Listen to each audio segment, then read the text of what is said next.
Sveiki visi, čia Robertas ir aš dabar sveikinuosi su jumis, norėdamas papasakoti jums apie savo idėją. Mano idėja yra sukurti 3D pirmojo asmens survival tipo žaidimą. Taigi mes kursime žaidimą visi kartu kursime žaidimą, nes aišku daugiau žmonių yra įdomiau ir geriau realizuoti idėjas. Taigi, ką aš čia turiu? Aš čia turiu visą mapą, ne visą, bet galime sakyti, jau esu dasikūręs mapą. Tai yra mūsų aplinka, medžiai, akmenys, žolės ir taip toliau.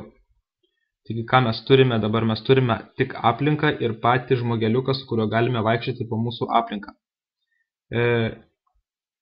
Aš idėją semsiuos iš jūsų, iš savęs ir iš topinių epinių žaidimų kaip RuneScape, Minecraft, Days modas, iš Arma 2. Taigi čia bus survival žaidimas.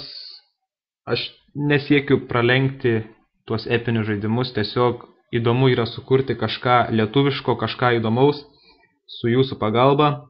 Taigi lauksiu aš jūsų pasiūlymų, lauksiu idėjų, kurias įgyvendinsim kartu čia per mano video blogus ir bandysim kurti kartu lietuvišką, smulkų, įdomų žaidimą. Taigi, visų pirma noriu nuo ko pradėti, tai dabar mes turime štai žaidimuką, dabar pasileisime žaisti. Ta prasme, čia žaidimo jokio nėra, čia tik tais dabar mes pavaikščiosime po mano mapą. Štai žalia aplinka, miškas, naktis, mėnulis, kažkas juda, žolės ir mes galime vaikščioti į šonus, į kairę, į dešinę, atgal, galime štai šokinėti, veikia collisions, mes galime nepraeiti kiaurai medžio.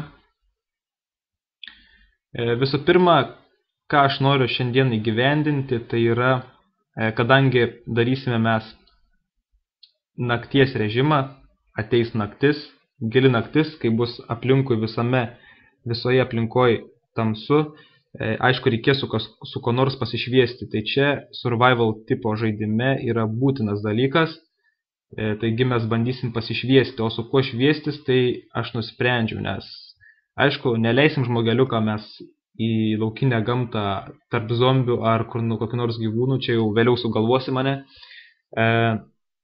prieš ką kovosim, sugalvosim. Taigi turės žmogeliuką su kažko pasišviesti. Tai aš lietuviškai tariant kursime prožektoriuką, su kuriuo galėsime pasišviesti savo kelią, kai bus tamsu, susirasti tam tikro maisto, susirasti buveinę, kur pernakvoti ir taip toliau.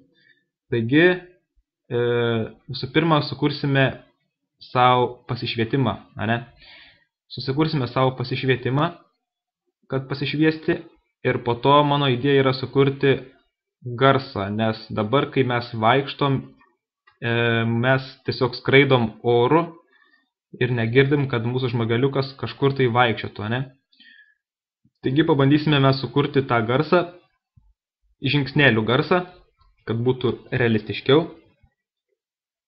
Taigi mano du uždaviniai yra sukurti šviesą, kad pasišviestume kelią, ir sukurti footstep sounds. Tai yra, kai bėgam arba pašokam, mūsų garsas aišku, turėtų atsirasti būtent žaidime. Taigi, sekite naujienas, žmogeliukai, ir bandysim ką nors kurti kartu.